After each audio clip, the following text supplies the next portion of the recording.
The Lean Launchpad approach talks a lot about customers, and now what we'd like to do is discuss who is a customer, what are the various roles that customers play, and how could you articulate the nature of your customers. So let's start with this picture. Who is the customer in this picture? What do we see?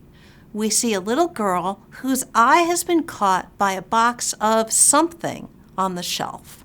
And as you can see, it was right at her eye level. And that's actually a whole art that merchandisers have, and a science actually, where they know exactly where to place products to be in the line of sight of their most likely customer. And so we have a little girl looking at the box, and Mom looks all smiley because I have a feeling she doesn't quite know yet what the little girl is looking at. But look at the expression on Dad's face. He's looking like, uh-oh, I think I might have a little bit of a concern. So now let's think a little bit about it from the point of view of each member of the family.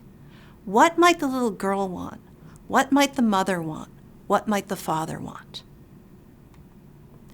And this leads us to the concept of customer roles.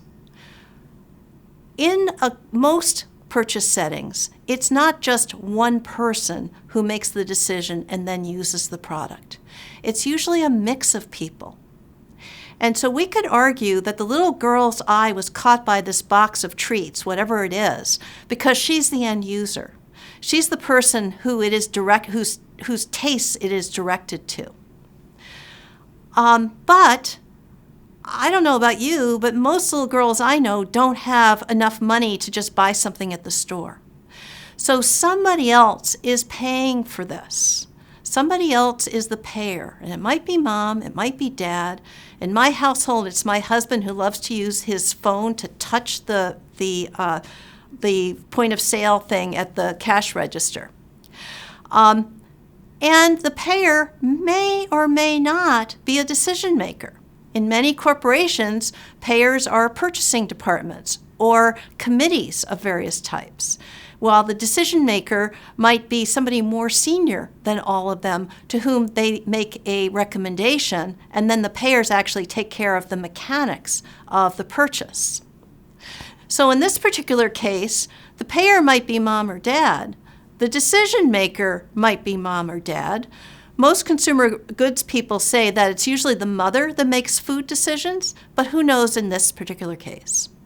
In corporate settings, you'll also often have the role of the recommender, somebody who is very respected in an organization who other people will depend on for their initial sense of what the possibilities are and what is most likely to work well in their context. In some settings, those are also known as key opinion leaders or KOLs.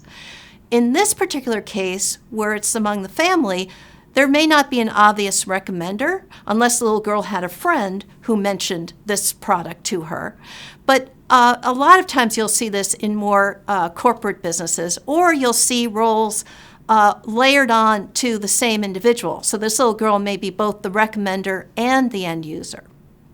And then finally, we have this role called saboteur, the person who does not want your product or service to be successful. And that might be a competitor, or in a corporate or organizational setting, it might be the person who is very satisfied with the current solutions to the problems that you are trying to address. All this adds up to profiles or archetypes of different types of customers. And you can think about this as a set of needs and a set or requirements and a set of characteristics.